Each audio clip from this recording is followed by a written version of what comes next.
tidak bisa kekayaan alam itu menjadi variabel utama kesejahteraan. Masih ada unsur lain yang harus dilakukan penguatannya, yaitu bagaimana tata kelola dan bagaimana struktur ekonomi diubah. Ada 1,3 juta ton per tahun potensi maritim kita yang kemudian tidak terberdayakan. Negara-negara lain menggunakan transformasi ekonomi dengan produk-produk bukan sumber daya alam mengubah keadaan ekonominya.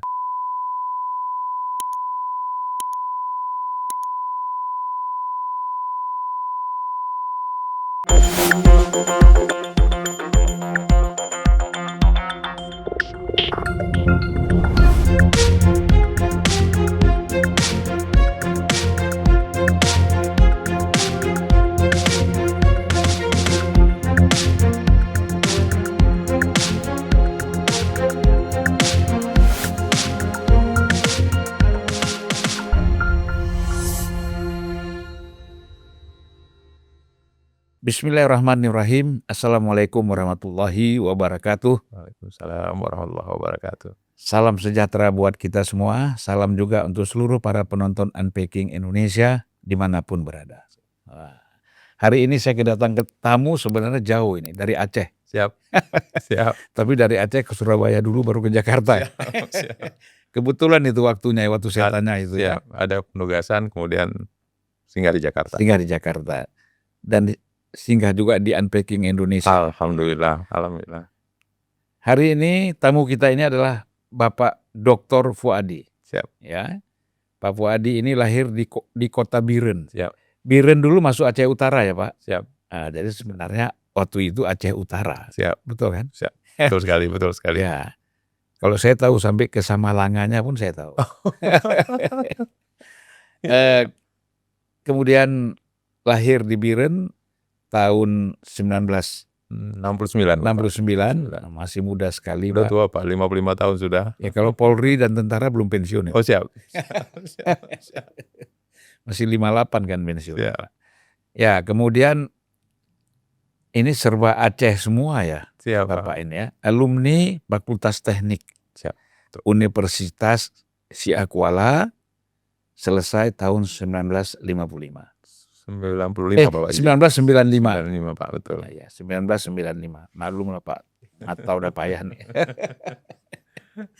Nah, kemudian melanjutkan master dan PhD Computer Science. Siap. Di Universitas Kebangsaan Malaysia. Siap. Itu. Lalu Pak Fuadi tidak sempat beristirahat nih. Langsung 96 sebagai ASN, ya alhamdulillah, di Menteri Keuangan. Siap Pak. Ya, di Kementerian bekerja di Kementerian Keuangan sampai sekarang ya. Sampai sekarang Bapak. Sampai sekarang. Dan sekarang jabatannya adalah sebagai Kanwil Bea Cukai. Siap. Jadi kantor Bapak di Ulili. Di Ulung Bata Bapak. Ulung Bata. Dulu Bea Cukai itu di Ulili. Setelah tsunami pindah ya. Karena seluruh gedungnya hancur Pak. Pindah. Ya. Kemudian juga menjabat sebagai Kepala Perwakilan Kementerian Keuangan Provinsi Aceh. Betul sekali Bapak, betul. Wah, masih mantap lah. Kanwil itu sekarang eselon berapa Pak? Eselon 2 Bapak. Eselon 2 ya. Eselon 2. Insya Allah kita doakan jadi eselon 1 ya.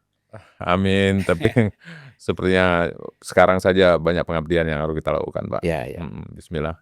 Soal eselon itu penting, tetapi bekerja dan mengabdi jauh lebih penting. Bismillah, betul sekali Pak, setuju sekali. Dapat ilmu saya. Ya, jadi posisi mundar-mandir terus ya Jakarta Aceh ya? Di Aceh sebagai kantor tempat bekerja, tapi di saat ada tugas, maka panggilan tugas ke Jakarta, saya ke Jakarta Pak. Tapi kalau tidak, maka akan sepenuhnya ada di Aceh. Jadi sebenarnya Pak Fuadi ini saya sudah ketemu 2018. Ya. Waktu itu ide-ide dan gagasan Pak Fuadi untuk membangun Aceh itu saya pahami betul. Saya serap betul berbagai macam problem di Aceh. Siap. Gitu. Hanya setelah itu kan kita ada COVID. Jadi tidak ketemu. Siap. Tahun 2022 saya sudah mulai bikin podcast. Siap. Ya kan, sampai sekarang agak sibuk ya. Gitu. Pak Fuadi katanya ada buku Iya ya? itu makanya, sebelum itu saya mohon izin Bapak, Iya. saya setelah 5 tahun setengah bertugas di Aceh, akhirnya seperti yang Bapak sampaikan tadi, observasi tadi Bapak, Ya. bahwa ada masalah di Aceh, akhirnya saya tulis buku, biar Wah. mudah orang membaca, tidak hanya cukup mendengar, Ya. tapi bisa dibawa dan dipegang di mana-mana. Jadi mohon Ya. izin saya serahkan dua-dua buku ini ke Ya. Bapak, ini bukunya saya serahkan ke Bapak. Ya, baik Pak Fuadi, terima kasih.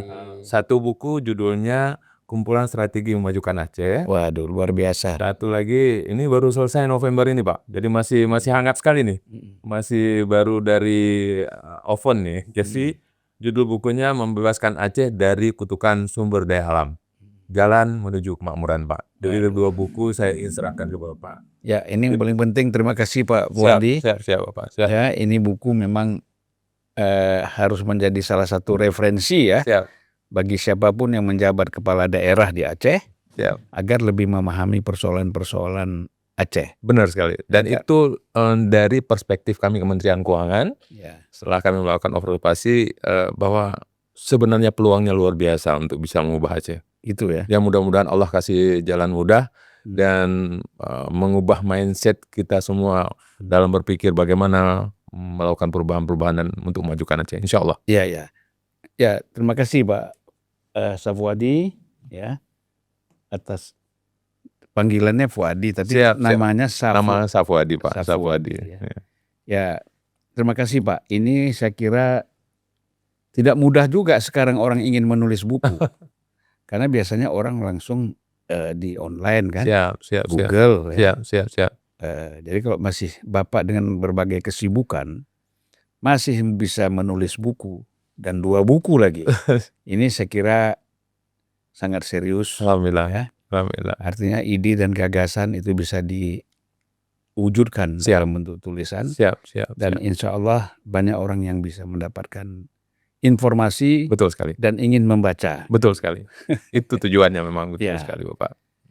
Jadi Pak Fuadi, banyak sekali memang orang pesimis terhadap Aceh ini.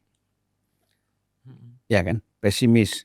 Karena problem-problem yang dihadapi Aceh. Misalnya termasuk daerah termiskin juga. Siap. Ya. Kalau nggak salah saya Pak Abdul Latif itu ada 15 poin atau berapa poin itu. Iya. Beliau cantumkan itu. Siap. Baik aspek agama, sosial, ekonomi, budaya, semua masih jauh ketertinggalan ya. Iya. Nah memang alasan yang paling utama selalu digunakan itu akibat kita dulu ada konflik. Siap. Ya, tapi kan tidak boleh berhenti di situ terus. Kita harus terobos itu. Ya, betul. Ya kan? Siap. Harus ada terobosan. Siap. Kalau kita terus urusannya ini konflik, itu konflik, akibat konflik, ya maju-maju kita. Betul.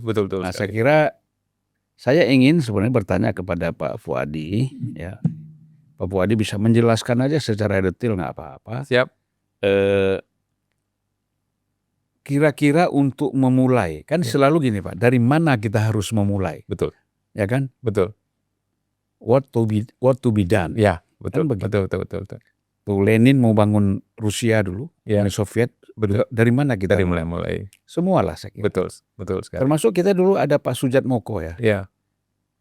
Pak Kutoro. Profesor Dr. Sujatmoko. Oh, Sujatmoko, betul. Pernah. Iya. Luar biasa. Beliau juga punya pikiran seperti itu. Dari mana kita mau mulai? Iya. Untuk membangun Indonesia. Betul. Ya. Nah, sayangnya tiba-tiba dia diangkat menjadi universitas PBB di Tokyo kalau nggak salah. Iya. Nah, lalu banyak lagi. Kalau kita di negara Islam ada Dr. Syariati, Ali Syariati. Iya. Juga dia mempertanyakan dari mana kita harus memulai. Ya. Nah, kita ini skala yang lebih kecil. Ya, dari mana kita harus mulai Aceh? Memulai membangun Aceh ini. Siap. Silakan Pak Fuadi. Baik. Alhamdulillah. Pertama saya ucapkan terima kasih Bapak. Saya diberi kesempatan untuk berinteraksi secara langsung untuk podcast ini. Ini suatu hal yang sangat membahagiakan saya karena berkesempatan untuk memberikan sebuah pencerahan, penjelasan dan berbagai hal yang mungkin selama ini tidak banyak diperhatikan. Oleh karenanya sekali lagi saya ucapkan terima kasih Bapak. Ya, sama-sama Pak. Saya ingin menjawab pertanyaan Bapak tadi dan itu sudah saya tulis Bapak di dalam buku ini. Iya. bahwa sebenarnya Aceh itu, setelah saya lakukan observasi Pak, setelah 5,5 tahun saya bertugas di Aceh, eee, faktornya di kemauan. Jadi kalau ditanya, "Dari mana mulai?" Bangkitkan kemauan itu dulu. Kemauan mengubah diri dan tidak lagi, melihat bahwa persoalan konflik yang seolah-olah menjadi variabel pemicu. Iya iya. Ada banyak kekuatan-kekuatan lain yang harusnya digunakan. Kalau kita sudah mau, maka ada teori juga mengatakan dia ada siklus, di mana kalau ada kemauan, di situ ada pengetahuan, setelah ada pengetahuan pasti akan menghasilkan kemampuan. Jadi kalau kita, bangun sekarang menurut saya adalah bangkitkan kemauan dulu. Semua entitas di Aceh bangkitkan kemauan untuk memajukan Aceh. Iya. Muncul kesadaran itu, dari situ muncul sebuah upaya menggeser mindset. Mindset kita geser bahwa tidak boleh serta-merta dan kita hanya melihat Aceh itu daerah kaya, Mmm. tapi kemudian, kita bangga dengan kekayaan itu, sampai kemudian tidak ada upaya untuk bagaimana memberdayakan Iya kekayaan itu. iya.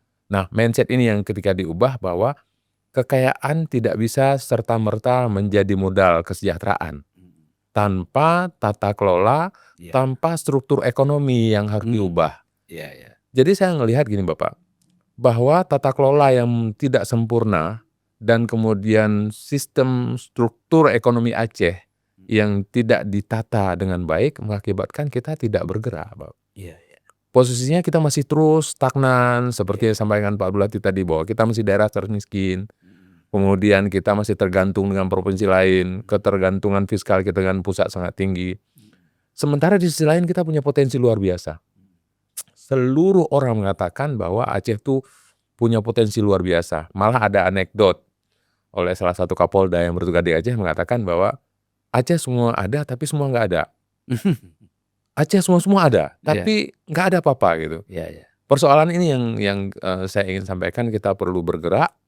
Titik poin kita bergerak pertama adalah mari secara bersama kita membangkitkan kemauan Iya. untuk memulai mengubah paradigma, mentransformasi ekonomi, dan melihat bahwa potensi-potensi yang selama ini belum diberdayakan bisa kita berdayakan. Dan itu sudah Bapak tulis kan? Dalam Ada buku Bapak di ini? buku ini Iya lengkap. iya iya. Jadi kalau boleh konklusi dari resume yang saya tulis ini adalah tidak bisa kekayaan alam itu menjadi, variabel utama kesejahteraan. Masih ada unsur lain yang harus dilakukan penguatannya, yaitu bagaimana tata kelola dan bagaimana struktur ekonomi diubah. Saya ngelihat gini Bapak, kalau boleh, saya ingin menyampaikan bahwa Aceh itu punya keunggulan-keunggulan luar biasa dari sisi sumber daya alam. Ada maritim. Iya. Aceh adalah provinsi dengan garis pantai terpanjang se-Sumatera, nomor 3 di Indonesia. Kita punya potensi perikanan sampai 1,7 juta ton, hasil penelusuran dari penelusuran dan penulisan teman-teman Bank Indonesia Provinsi Aceh. Tapi kemudian yang tereksplorasi itu hanya sekitar 400.000. Ada 1,3 juta ton Iya. per tahun, potensi Potensi. maritim kita yang kemudian tidak terberdayakan. Kalau ditanya kenapa bisa begitu? Jadi ada ketidaksempurnaan fasilitas infrastruktur penunjang bisnis yang selama ini tidak difokuskan. Iya. Jadi ketika semuanya tidak terlengkapi sempurna Bapak, maka berdampak pada tidak bisa terakselerasinya fungsi-fungsi ekonomi tadi. Iya. Kita punya agro luar biasa Bapak. Agro kita merupakan rahmat Allah luar biasa. Berarti bisa salah satu provinsi lumbung pangan juga kan? Iya, punya komoditi-komoditi sangat unggul. Kita punya kopi gayo, kita punya coklat, Iya. kita punya nilam, Iya. kita punya Cengkeh. cengkeh, kita punya rotan manau, punya kayu manis, hampir semua kita punya. Iya. Tetapi yang semua kita punya itu kemudian tidak menjadi alat pengangkat kita menuju kemakmuran. Kalau boleh saya buat sebuah analogi Bapak. Aceh itu berada di seberang sungai sumber daya, ya, tanah sumber daya. Kita ingin menyeberang ke seberang sungai yang menjadi titik kemakmuran, tapi jembatan penghubungnya belum terbangun.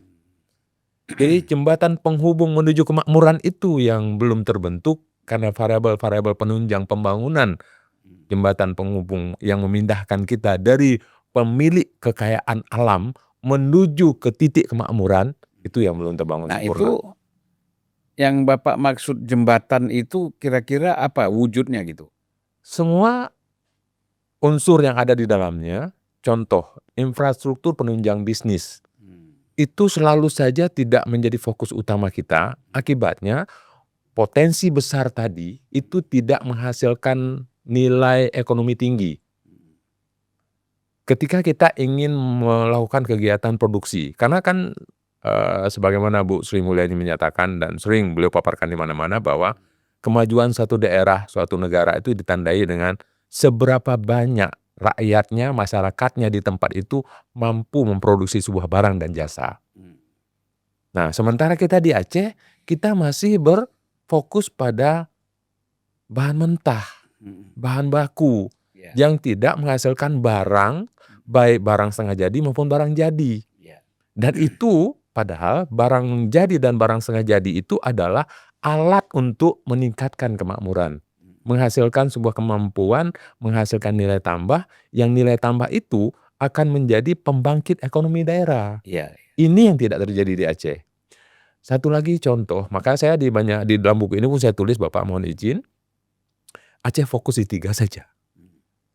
Pertama agro, kedua maritim, ketiga pariwisata. Dengan 3 modal ini, maka Aceh akan berubah.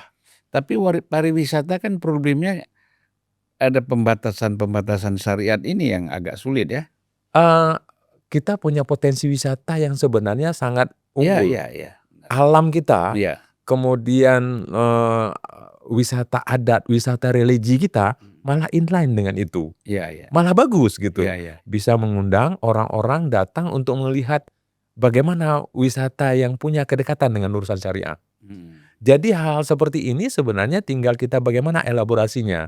Bahwa ada faktor-faktor lain pasti dari peminat wisata yang akan membuat klaster tersendiri.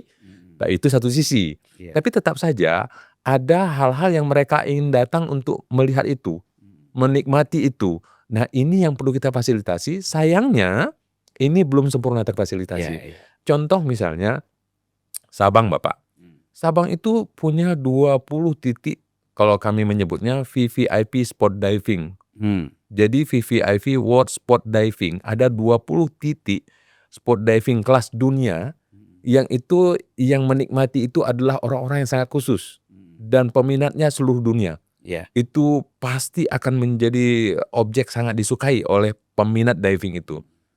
Cuman brandingnya kita tidak kuat. Anak muda kita belum mengambil posisi untuk menjadi change agent, champions, untuk menjadi fasilitator dari semua keunggulan itu, Bapak. Termasuk tadi di masalah agro tadi juga. Nah, disinilah ada missing link dari variabel yang bisa menjadi pengikat jembatan tadi, pembuat jembatan tadi. Ini yang saya yakini, saya sangat optimis, Bapak.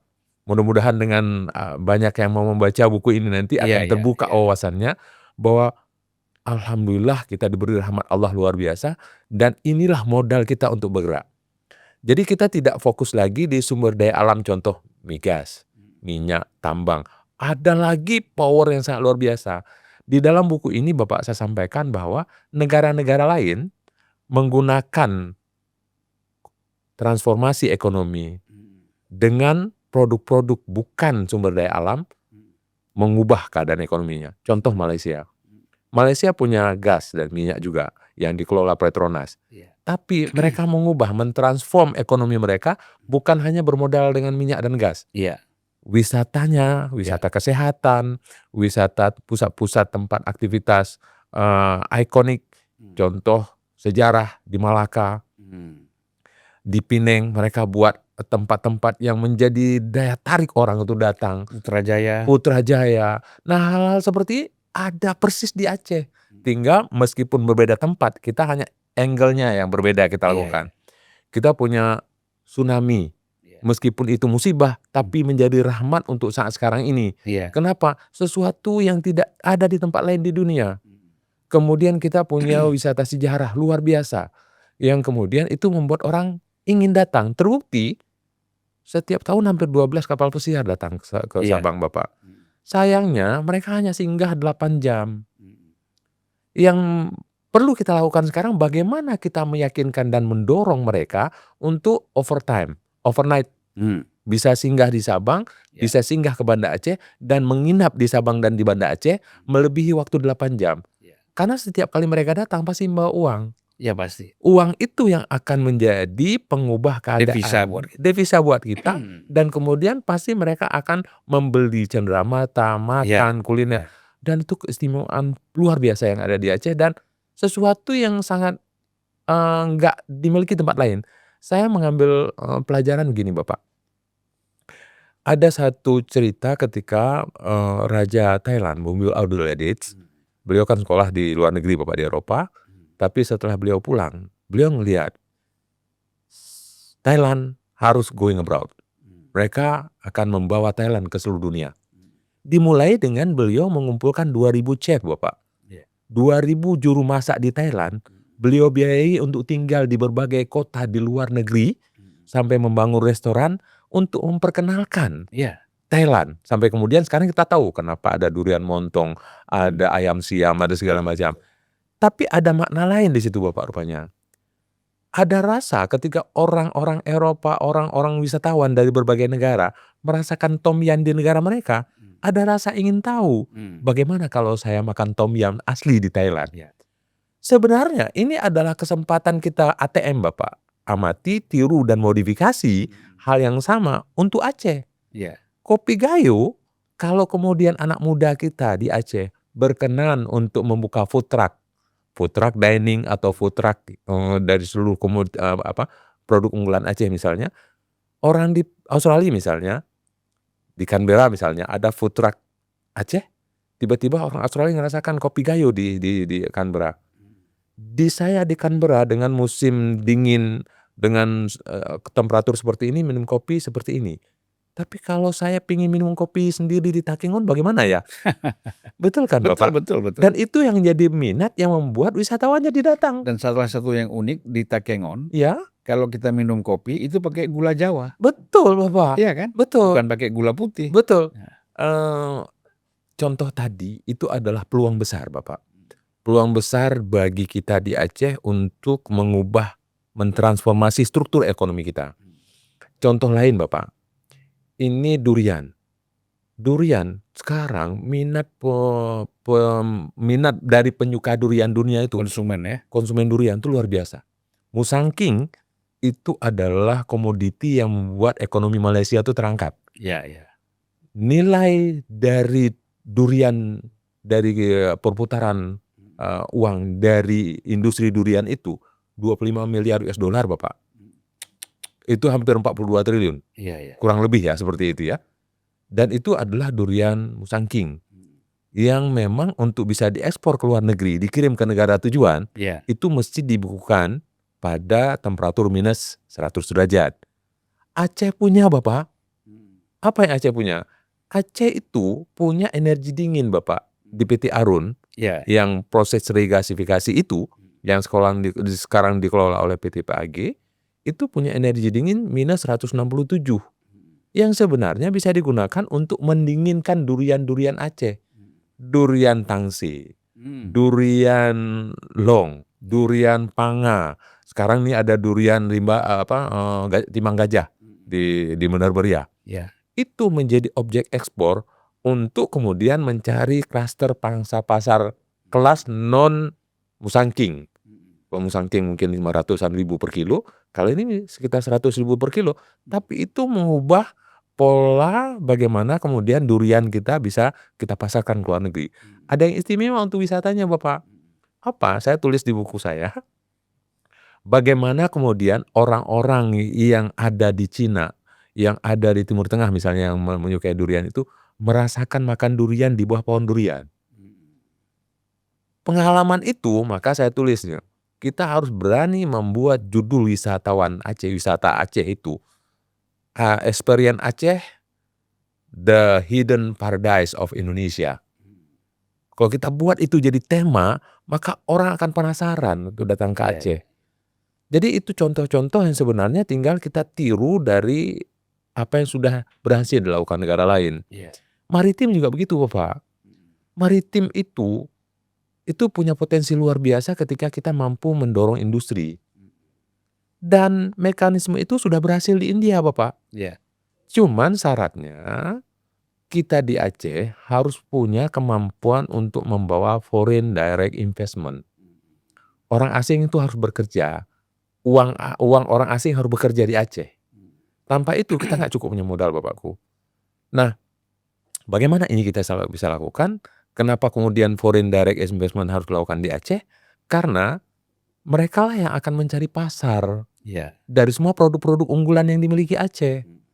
Ada hal yang saya katakan tadi, kenapa kemudian kita nggak bisa sempurna, jembatan kita tidak sampai sebagai penyeberang, mengantarkan kita menyeberang ke kemakmuran tadi, ada fasilitas-fasilitas tadi, contoh wisatawan tadi. Bandara kita Pak, fokusnya itu hanya fokus untuk pesawat-pesawat kecil. Pesawat kecil ya. Yang tidak bisa terintegrasi dengan negara-negara yang memang punya minat untuk pergi berwisata. Kemudian ada bandara-bandara kita yang bisa mengantar atau bisa menggerakkan produk-produk unggulan Aceh kita itu, yang bisa ekspor langsung ke negara-negara peminat produk unggulan kita, itu nggak memadai. Contoh saja Bapak, Bandara Hamzah Fansuri di Singkil. Kita pernah dengar bahwa Presiden Jokowi memfasilitasi untuk kemudian investor Uni Emirat Arab mengelola Pulau Banyak. Tapi bandara kita yang ada di Singkil itu Pak, panjangnya tidak cukup memadai untuk bisa dilandasi pesawat-pesawat internasional. Iya. Jadi tugas kita Berapa? sekarang Mungkin 1.800 ya? 1.800 Pak, nggak sampai pun Pak 1.400. Karena 1.800 itu hanya ada di Maliko Saleh. Maliko Saleh 1.850. Kemudian Maimun Saleh di Sabang 1.850 juga. Bandara Iskandar Muda yang cukup memadai. Yang sayang juga di Kuala Langsa Bapak. Kuala Langsa bandaranya itu, airstripnya itu hanya 900-800 meter. Padahal di situ ada produk sangat unggul Bapak. Apa produk sangat unggul? Live crab yang ada di hutan bakau di Kuala Langsa, di Aceh Timur sampai Aceh Tamiang, itu sangat diminati oleh Cina, Jepang, dan Korea. Tapi mau diterbangkan nggak ada pesawat yang kargo bisa turun di situ Pak. Inilah variabel tadi yang Kuala Langsa itu kalau nggak salah ada pelabuhan juga ya? ada pelabuhan Kuala Langsa, dangkal Bapak. Oh. Karena kedangkalannya itu nggak bisa kapal-kapal besar merapat. Jadi itu yang saya katakan tadi, kenapa Aceh tidak bisa maju atau belum bergerak untuk maju? Karena fasilitas pendukung aktivitas produktifnya tidak sempurna terfasilitasi. Nah inilah secara bersama-sama kita pikirkan. Apakah kemudian nanti pasti mungkin ya menurut saya, dan saya yakin itu menjadi pertanyaan. Di mana kita dapatkan uang? Uang kalau dari dana pemerintah nggak cukup. Negara kalau APBD kita berapa sekarang Pak Aceh? APBD kita sekitar Provinsi ya? provinsi total sekitar, kalau nggak salah saya sekitar 12 triliun ya Pak ya kalau nggak salah. Tapi nggak cukup Bapak itu. Karena itu dana untuk cukup memfasilitasi kegiatan administrasi dan birokrasi. Sementara yang kita butuhkan itu adalah fasilitasi infrastruktur penunjang aktivitas produktif. Ini yang harus kita libatkan pihak ketiga Bapak. Foreign direct investment atau kerjasama dengan pihak ketiga. Contoh misalnya Kementerian Keuangan sudah mempunyai skema Bapak. Skema PPP namanya, Public Private Partnership. Melibatkan swasta untuk memfasilitasi dan membangun fasilitas infrastruktur publik. Dan itu digunakan. Contoh Bapak. Pak sambil minum. Baik Bapak, baik. Di Turki mereka membangun rumah sakit untuk kebutuhan publik di Turki. Itu 40 unit rumah sakit di Turki itu terbangun pakai skema itu Bapak. Skema KPBU. Nah kalau di Aceh misalnya, uang APBD dibangun habis untuk membangun rumah sakit yang pasti bangunnya sedikit-sedikit. Contoh rumah sakit regional yang sekarang masih belum bisa beroperasi karena belum terbangun sempurna, nggak cukup dana APBD Bapak. Nggak cukup. Sehingga jalan terbaik kita tiru negara lain yang sudah melakukan dan sudah berhasil. Sehingga kita bisa melakukan hal yang sama dan tidak ada beban lain. Contoh maritim juga gitu Bapak. Maritim adalah potensi istimewa yang ada di Aceh. India sudah melakukan dengan skema itu Bapak. India di Lautan Hindia itu mereka sudah membuat aktivitas pengolahan ikan di tengah laut. Mereka pakai skema itu Bapak. Dengan skema itu, maka sebenarnya kita juga bisa melakukan hal yang sama. Itu Samudra India? Samudra India, Bapak. Ya. Dan kita punya Itu kan melintasi Sabang kan? iya, Bapak, betul. Dan kita, Bapak, di atas Semelu, ya, berdekatan dengan Semelu dan Pulau Banya, itu ada 1 juta mil, Pak. 1 juta mil mulai dari daerah teritorial, zona ekonomi eksklusif, sama landas kontinen kita. Ada 1 juta mil lahan di tengah laut itu yang bisa menjadi tempat kita mendapatkan hasil. Tapi kalau kita nggak ada new money atau dana lain, dana segar lain datang dari luar, di luar dari APBD dan APBN, tidak datang ke Aceh, maka itu menjadi objek yang menjadi sasaran orang lain ngambilnya, Bapak. Iya, iya. Sekarang sudah ada teknologi di Jepang untuk narik ikan dari satu titik, dia datang pakai pemanggilan suara itu kan. Jadi kalau kita nggak punya upaya untuk mengubah, kita akan terus begini, Bapak. Iya. Makanya saya tulis di buku saya, Aceh di persimpangan jalan. Apakah kita masih terus bertahan dengan mengharapkan sumber daya alam tapi tidak kita kelola sendiri, menghasilkan nilai tambah, atau kita mentransformasi ekonomi kita. Iya, iya. Sampai kemudian kita akan berubah dan bergerak untuk menuju kemakmuran. Jadi hal seperti inilah yang nampak sekali yang saya lihat, Bapak, selama saya melakukan observasi yang harus menjadi fokus dari tokoh-tokoh kita di Aceh, pemuka-pemuka masyarakat, untuk menyadarkan semua kita, termasuk, Bapak, memberdayakan diaspora kita, Pak. Saya nggak sepakat dan nggak sependapat dengan pendapat bahwa banyak orang mengatakan tenaga kerja Aceh itu inefisien. Karena kalau bekerja banyak istirahat gitu, ada waktu-waktu istirahat, ngopi, merokok gitu. Enggak semuanya benar. Iya. Kenapa saya sampaikan seperti itu? Di Malaysia, Pak, 640.000 diaspora Aceh tinggal di Malaysia. Itu mempengaruhi struktur ekonomi Malaysia, Bapak. Iya. Artinya masyarakat Aceh yang keluar dari zona nyaman Aceh, bekerja di tempat-tempat yang mereka harus bekerja karena ada tantangan untuk bekerja, maka menjadi luar biasa. Waktu saya masih kuliah di Malaysia, Bapak, mohon izin, dipahamkan dan dimaklumkan oleh banyak orang, Pak, cokit itu pengusaha-pengusaha lain keluar dari cokit karena nggak mampu bersaing. Rajabut. Iya, nggak mampu bersaing dengan pengusaha-pengusaha Aceh. Kenapa? Etos kerjanya luar biasa, Bapak. Tapi kenapa waktu di Aceh nggak bisa etos itu sama? Jadi sebenarnya hanya faktor lingkungan saja sebenarnya, Bapak. Begitu lingkungan kita ubah dan kita drive untuk kita dorong ke yang lain, saya yakin itu akan ada perubahan Ya mungkin luar biasa. supportingnya ya. Betul sekali, Di Bapak. sana kan mereka memang disupport dengan segala macam fasilitas, Betul. sistem, fasilitas, Iya. lingkungan semuanya. Saya sering itu ke daerah Coket itu memang. Itu dia. Dulu durian di Coket itu masih murah. Betul, Sekarang betul. mahal. Betul, karena nilainya bisa dinaikkan. Ya. Brandingnya, Bapak. Ya. Nah, ketika kita melakukan merebranding, merebrand sesuatu yang dulu sampai Bapak sampaikan dulu waktu saya di Coket juga begitu, Pak, waktu masih makan durian sana masih murah, tapi begitu nama Musangking naik, value added naik, Bapak, sampai kemudian harga itu naik juga. Di Aceh juga begitu, Bapak, kita bisa naikkan. Jadi sebenarnya kelebihan Aceh itu luar biasa, Bapak. Ada rotan manau. Rotan manau itu rotan yang tidak tumbuh dalam bentuk rumpun, Bapak. Dia bentuk tunggal-tunggal dan di dalam dia berwarna merah. Itu merupakan rotan langka dan itu Prancis peminat luar biasa, Bapak. Tapi kemudian tidak kita tata kelola dengan baik sehingga kemudian dia tidak lagi menjadi barang istimewa. Nilam gitu juga, Pak. Nilam kita adalah nilam yang mempengaruhi industri parfum dunia, Bapak. Tapi kemudian value added-nya diambil Singapura. Nah, ini yang harus kita ubah. Begitu kita munculkan kesadaran, saya menantang malah, memohon para anak muda Aceh ini. Para anak muda Aceh yang mereka melek teknologi, sangat leluasa untuk dunia digital, untuk mengubah diri. Ada pengalaman gini, mohon maaf, Bapak. Saya sambil nulis, Pak, ya. Boleh, Bapak. Terus saja, Pak. Ada kesempatan saya jalan ditugaskan ke Uni Emirat Arab, Bapak. Sampai saya di Uni Emirat Arab, saya lihat para pekerjanya itu dari Pakistan, dari Bangladesh, dari India, dari, negara-negara Asia Selatan lah yang saya lihat itu, Iya. Pak. Apa kelebihannya? Mhm. Kelebihan mereka ketika mereka ada di sana, maka Pakistan di waktu tertentu mengirim mangga dari negara Pakistan tuh, Pak, itu pakai pesawat penumpang, Pak. Mhm. Kursi penumpang itu diganti untuk tempat mangga. Jadi bukan lagi membawa orang di Iya. pesawat itu, tapi bawa mangga, Pak. Mhm. Kenapa? Ada orang Pakistan yang bekerja di Uni Emirat Arab. Iya.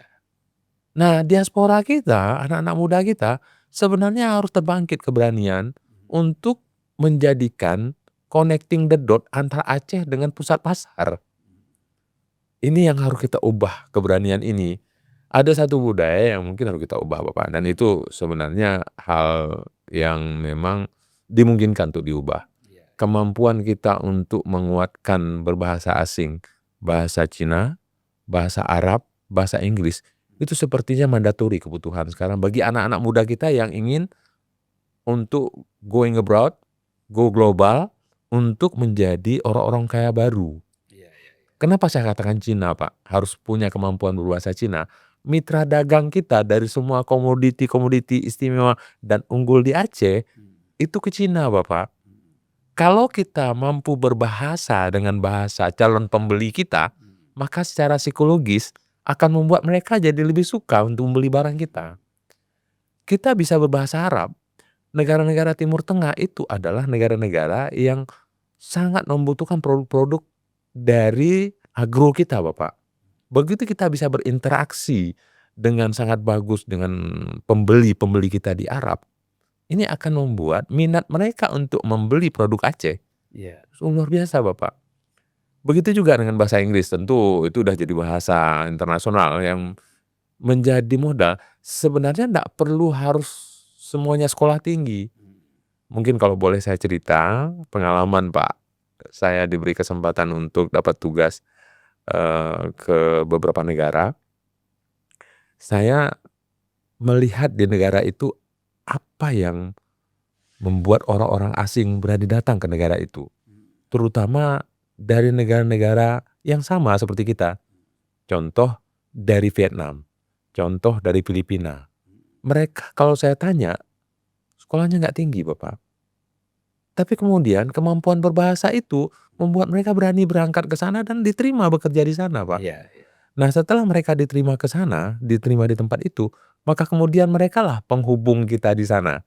Jadi kalau saya boleh sampaikan sebenarnya, perwakilan-perwakilan dagang kita ada di luar negeri yang membuat produk-produk istimewa yang ada di Aceh, ada pencari pembelinya di Iya iya. sana.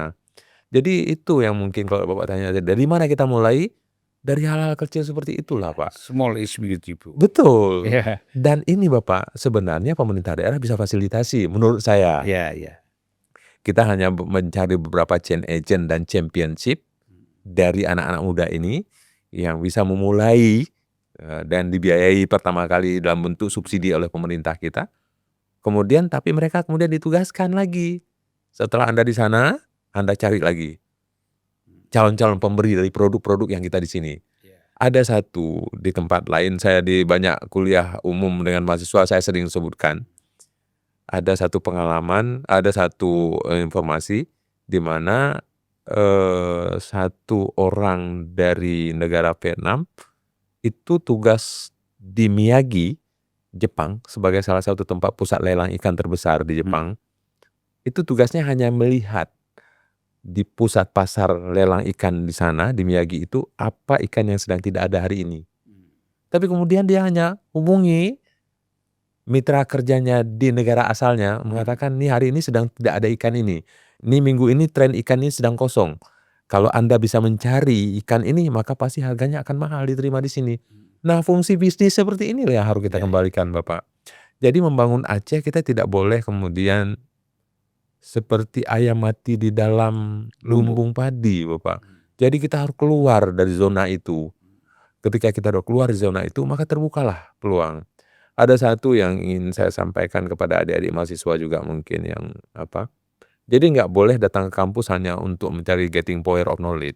Mhm. Jadi jangan datang ke kampus tuh hanya cari ilmu saja, enggak. Mhm. Waktu ke kampus tuh cari link. Mhm. cari, kemudian, lingkungan produktifnya bagaimana, supaya kita juga terbuka wawasan melihat banyak sekali peluang-peluang luar biasa yang ada di Aceh. Iya. Jadi saran saya Bapak dan saya ngelihat untuk waktu ke depan ini mungkin 5-10 tahun yang akan datang, sepertinya Aceh cukup fokus di 3 aspek utama itu sebagai pembangkit ekonominya. Dan itu artinya kan investasinya tidak terlalu besar kan? Betul Bapak. Ini kan menyangkut etos tadi kan? Iya iya iya. Ditambah dengan menyempurnakan fasilitas-fasilitas yang belum sempurna dan sudah ada dasarnya. Contoh tadi Kuala Langsa supaya bisa ekspor kepiting langsung ke Hong Kong, memperpanjang landas pacu bandaranya menjadi 2.500. Iya iya. Bandara Lasikin di Semelu yang saya jadikan itu pelajaran Bapak. Ketika Bu Susi menjadi menteri, dari kepakaran beliau berusaha dan berbisnis di bidang perikanan, tapi bahan bakunya ngambil di Semelu. Gitu kan Pak ya. Iya. Jadi Bandara Lasikin itu nggak boleh 1.710 meter. Diperpanjang pun sekarang sudah dalam proposal diperpanjang menjadi 2.140, itu belum cukup Bapak. Tanggung. Jet belum bisa kan? Belum bisa Bapak. Minimal harus 2.500 meter panjangnya. Iya. Nah, bahwa memang di Bandara Lasikin ada bukit yang harus dipotong. Itu menjadi bagian dari harus kita kerjakan supaya landas pacunya menjadi 2.500. Kalau bisa 3.000 itu menjadi lebih luar biasa lagi. Lebih lebar lagi. Lebih lebar lagi dan pesawat yang datang itu kargonya lebih banyak volumenya. Kalau 2.500 mungkin bisa mengangkut 20 sampai 25 ton, kalau 3.000 bisa 40 ton. Nah, apa yang dibawa? Semua produk-produk high value, produk-produk bernilai sangat tinggi dan harganya mahal sekali. Dan begitu dapat lobster misalnya, lobster di Semelu, di Singkil, ketika mampu diterbangkan langsung ke negara tujuan, maka ini akan membangkitkan gairah masyarakat untuk melakukan aktivitas di bisnis itu. Ini yang harus difasilitasi. Jadi pemerintah daerah perlu bekerja sama dengan berbagai pihak untuk mendorong itu Bapak. Ya, Pak, seperti Bapak bilang tadi, bahwa kita jangan menutup pintu bagi swasta. Oh iya. Baik swasta lokal ataupun swasta asing. Asing, betul Kita sekali. buka pintu kan, Ya, open door policy. Betul, open door policy, betul. Ada izin Bapak saya nambah. Sebenarnya kalau orang berbisnis, berinvestasi Bapak, kan ada hal yang harus kita paham. Mereka tuh orientasinya keuntungan. Maka saya ngelihat sekarang bagaimana mereka bisa mendapat keuntungan yang pertama, yang kedua mereka tidak mengeluarkan biaya. Jadi keuntungannya mereka besar karena kan namanya pengeluaran profit itu kan bisa didapat dari 2. Dari uang yang didapat atau uang yang tidak dikeluarkan kan gitu Bapak. Jadi uang yang didapat dari aktivitas yang diyakini itu akan menguntungkan dia, membuat dia menjadi sangat tertarik. Yang kedua, pemerintah daerah dan kita seluruh rakyat Aceh harus mengupayakan calon investor kita jangan keluar uang berurusan dengan kita. Jadi kalau si investor dia dapat 2 aspek tadi, dia akan bekerja, melakukan aktivitas bisnis, mendapatkan keuntungan, ditambah dengan kalau dia berurusan dengan apapun keurusan dengan kita, tidak ada biaya yang mesti dia keluarkan. Iya. Kalau itu terkombinasi 2, maka dia akan sangat tertarik. Itu yang akan mendatangkan uang swasta, baik lokal maupun asing. Kalau itu sudah datang, itu sudah terjadi, maka aktivitas bisnis terbangkit, terbangun, dan yang akan ikut terlibat dengan aktivitas bisnis itu pasti kita yang ada di lokal. Kalaupun tidak secara langsung, tapi ada multiplier efek lain yang terjadi. Iya. Terbangun restoran, terbangun tempat kos-kosan atau untuk orang yang akan bekerja di tempat itu, transportasi, warung kopi, toko, segala macam akan terbangkit, akan terbangun di kawasan tempat aktivitas bisnis itu terbangun. Dan ini yang harus kita ubah di Aceh Bapak. Kalau ini sudah sama-sama kita sadari Bapak, termasuk kepada pemerintah, jadi kawan-kawan pemerintah daerah mungkin sudah harus mengubah cara pandang, cara berpikir, cara berbuat, cara bertindak, cara bersikapnya adalah bagaimana uang atau new money atau uang baru di luar APBN APBD bisa datang ke Aceh dengan mendorong agar para pelaku bisnis mendapatkan untung dari semua aktivitas bisnis yang dilakukan dan pemerintah daerah berupaya semaksimal mungkin jangan sampai para pebisnis mengeluarkan biaya untuk mendapatkan apapun yang kita bisa Ya, fasilitasi. terima kasih banyak Pak. Terima kasih Bapak, terima kasih sekali Sampai atas jumpa lagi. ketemu Jangan lagi. sekali aja kita akan Alhamdulillah. ngobrol-ngobrol lagi nanti setelah pilkada. Insyaallah. Terima Ya. kasih Bapak, terima kasih. Terima Ini kasih kita sekali. sebelum pilkada. Siap. Nanti setelah pilkada kita ngobrol-ngobrol lagi Insyaallah. apa yang harus dilakukan oleh gubernur yang terpilih nanti. Insyaallah, Ya. insyaallah, insyaallah. Terima kasih Bapak. Ya, Pak. Terima kasih Pak. Terima kasih. Assalamualaikum warahmatullahi Waalaikumsalam wabarakatuh. warahmatullahi wabarakatuh.